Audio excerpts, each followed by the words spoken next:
Hello बच्चों, let's read the question first and the question says divide 81 into two parts so that one may be a multiple of 8 and other may be of multiple of 5, right? तो सबसे पहले हम इसका की concept लिखेंगे। तो इसका की कॉन्सेप्ट क्या होगा? अगर आपके पास कोई भी नंबर 8 का मल्टीपल है तो मल्टीपल ऑफ 8 को आप कैसे लिखोगे? मल्टीपल ऑफ 8 ये आपका कुछ इस टाइप से होगा, कुछ 8x टाइप से होगा। और उसी तरह अगर आप मल्टीपल ऑफ 5 की बात करोगे तो ये आपका कुछ 5x टाइप का होगा या 5y टाइप का भी कह सकते हैं हम। तो अगर कोई 8 का मल्टीपल है या 5 का मल्टीपल है तो आपको उसे इस फॉर्म में रिप्रेजेंट करना है। अब आपको 81 को डिवाइड करना है टू पार्ट्स में, जिसमें एक पार्ट 8 का मल्टीपल है और दूसरा 5 का मल्टीपल है। तो अब हम इसके सॉल्यूशन पे मूव करते हैं। इसका सॉल्यूशन क्या होगा? आपके पास 81 एक नंबर है, ये 81 है, आपने इसे टू पार्ट्स में डिवाइड किया। सपोज आपका फर्स्ट पार्ट x होगा तो दूसरा 81 माइनस x हो जाएगा, राइट? अब आपका जो फर्स्ट नंबर है वो मल्टीपल ऑफ 8 है, मतलब आपने x को किस फॉर्म में रिप्रेजेंट करना है? 8 के मल्टीपल की फॉर्म में। तो हमने मान लिया कि जो फर्स्ट नंबर है वो कुछ 8x टाइप का होगा। फर्स्ट नंबर को हमने 8x ले लिया, राइट? और यहाँ पे हम दूसरा नंबर जो है इसे अगर y मान ले तो हमारे पास जो सेकेंड नंबर हुआ, सेकेंड नंबर वो 5 का मल्टीपल है, इसका मतलब वो कुछ 5y टाइप का होगा, राइट? तो अगर ये आपका 8 का मल्टीपल है, ये आपका 5 का मल्टीपल है, तो आप इसे 8x और 5y की फॉर्म में रिप्रेजेंट कर सकते हो। और ये जो दोनों है ये मिलके आपका क्या नंबर बनाएंगे? 81 बनाएंगे। इसका मतलब आपके पास जो इक्वेशन बनेगी वो क्या बनेगी? 8x plus 5y is equal to 81। अब हम इसे सॉल्व करेंगे, राइट? तो अब आपको यह देखना है कि x का कोफिशिएंट 8 है और y का कोफिशिएंट 5 है, तो हम डिवाइड करवाएंगे बोथ साइड्स। या तो आप 8 से भी करवा सकते हो या 5 से भी करवा सकते हो। तो डिवाइड बोथ साइड बाय 5, आपके पास बनेगा 8x by 5 plus 5y by 5 is equal to 81 by 5। ये आपका कैंसिल हो जाएगा, तो 8 by 5x plus y is equal to 81 by 5। अब हम इसे फर्दर सॉल्व करेंगे तो आपके पास बनेगा x plus 3x by 5 plus y is equal to 16 plus 1 by 5। ये हमने इसे ब्रेक किया तो हमारे पास बनेगा x plus y plus 3x by 5 minus 1 by 5 is equal to 16। तो इन दोनों का आप एलसीएम ले लोगे, आपके पास बन जाएगा x plus y plus 3x minus 1 by 5 is equal to 16। और x और y हमारे पॉजिटिव इंटीजर्स हैं, क्योंकि हमने इस तरह से इन्हें टू पार्ट्स में डिवाइड किया कि ये 8 का मल्टीपल है और 5 का मल्टीपल है। तो we are solving in positive integers, right? तो अगर हम इन्हें पॉजिटिव इंटीजर्स की फॉर्म में सॉल्व करेंगे तो इसका मतलब आपके पास ये कंप्लीट जो लेफ्ट हैंड साइड है ये पॉजिटिव इंटीजर होना चाहिए। तो दैट मीन्स आपके पास 3x माइनस 1 बाय 5 है, ये भी आपका एक इंटीजर होना चाहिए, राइट? तो ये आपका एक इंटीजर होगा। अब हम इसे मल्टीप्लाई बाय 2 करेंगे ताकि हम इसे और सिंप्लीफाई कर सकें। तो मल्टीप्लाई बाय 2 करेंगे, आपके पास बनेगा 6x माइनस 2 बाय 5। तो ये भी आपका एक इंटीजर ही होगा। अगर आप किसी भी नंबर से मल्टीप्लाई करते हैं इंटीजर को तब भी वो आपका इंटीजर ही रहता है।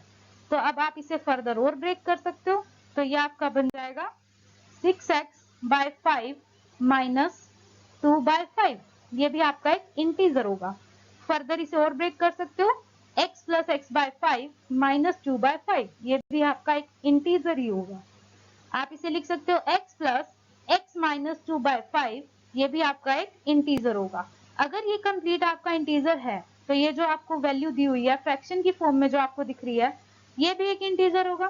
सो देयरफॉर x माइनस 2 बाय 5 ये भी एक इंटीजर होगा। और हमने लेट कर लिया कि जो वो इंटीजर है वो p होगा, तो x की वैल्यू बन जाएगी 5p प्लस 2। आपका x मिल चुका है, अब हम इसमें फाइंड करेंगे y। तो x की वैल्यू को हम क्वेश्चन में पुट करवाएंगे। आपके पास था 8x plus 5y is equal to 81। इसमें हम पुट करवाएंगे इक्वेशन नंबर फर्स्ट।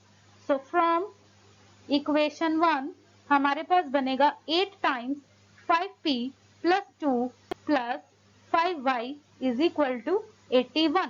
यहाँ से आपका बनेगा 40p plus 16 plus 5y is equal to 81। तो 5y आपका इक्वल हो जाएगा 81 माइनस 40p माइनस 16। यहाँ से आप y की वैल्यू निकाल लोगे तो आपकी सब्ट्रैक्ट करने के बाद बनेगी 81 में से 16 को सब्ट्रैक्ट करेंगे तो आपके पास बनेगा 55 माइनस 40p और डिवाइड बाय 5 कर देंगे तो आपके पास ये बन जाएगा, ये आपका 55 की जगह 65 होगा। This is 65। तो 65 को 5 से डिवाइड करेंगे तो आपके पास बनेगा 13 माइनस 8p। तो ये आपको y की वैल्यू मिल चुकी है, राइट। अब आपको x और y मिल चुके हैं, ये आपकी इक्वेशन नंबर 2 हो जाएगी। अब आपको इसमें according to this x and y p की वैल्यू देखनी है, राइट। तो p की वैल्यू हम किस अकॉर्डिंग लेंगे? तो x आपको क्या मिला है? x आपको मिला है 5p प्लस 2, ये आपकी इक्वेशन नंबर 1 थी। एंड y आपको क्या मिला है? 13 माइनस 8p, ये आपकी इक्वेशन नंबर 2 है। अब आपको इसमें देखना है कि आपकी p की वैल्यू क्या होनी चाहिए। तो यहाँ पे अगर आप p की वैल्यू को ग्रेटर देन 1 पुट करते हैं तो आपके पास जो y है वो लेस देन 0 हो जाएगा, मतलब कि नेगेटिव वैल्यू देगा। तो इसीलिए p की वैल्यू ग्रेटर देन 1 पे y नेगेटिव हो रहा है। और आप x की वैल्यू के लिए भी चेक करेंगे कि x में आप p की वैल्यू क्या पुट करेंगे। उसके लिए हम देखेंगे, अगर हम p की वैल्यू को लेस देन 0 ले लेते हैं, मतलब नेगेटिव वैल्यू ले लेते हैं, उस केस में आपका x भी नेगेटिव हो रहा है।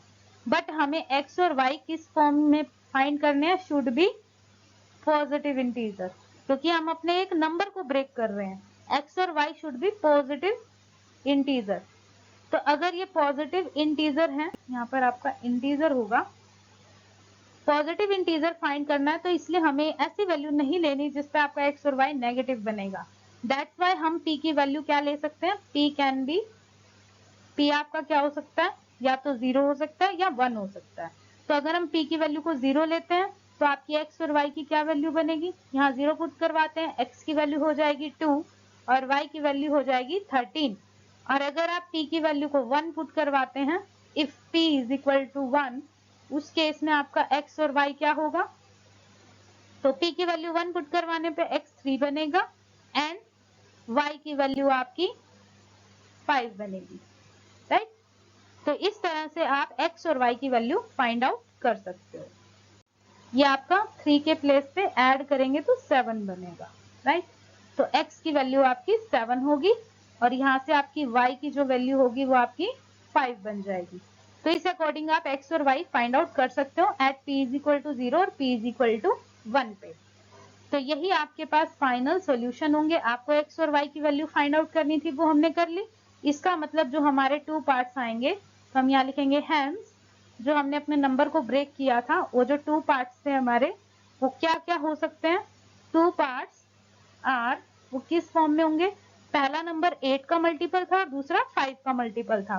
तो या तो वो 16 और 65 हो सकते हैं, या फिर वो आपके 56 और 25 हो सकते हैं। क्योंकि फर्स्ट नंबर हमने 8x लिया था, तो x आपके पास 2 आया, तो 8 इंटू 2 16 हो जाएगा, या 8 इंटू 7 आपका 65 हो जाएगा। सॉरी, 8 इंटू 7 करेंगे तो ये आपका यहाँ पर 56 होगा, राइट। उसी तरह जब आप 13 लेंगे तो दूसरा नंबर आपका 5 का मल्टीपल था, 13 इंटू 5 करेंगे तो ये 65 होगा एंड 5 इंटू 5 करेंगे तो ये आपका 25 होगा। तो यही आपका फाइनल इसमें सोल्यूशन होगा।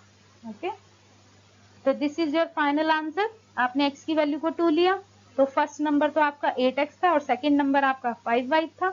x के प्लेस पे आपने 2 और 7 पुट करवाया तो आपको 16 और 56 मिला। उसी तरह y के प्लेस पे आपने पुट करवाया 13 और 5 तो आपको 65 और 25 मिला। This is your final answer. I hope you understood well. Best of luck. Thank you.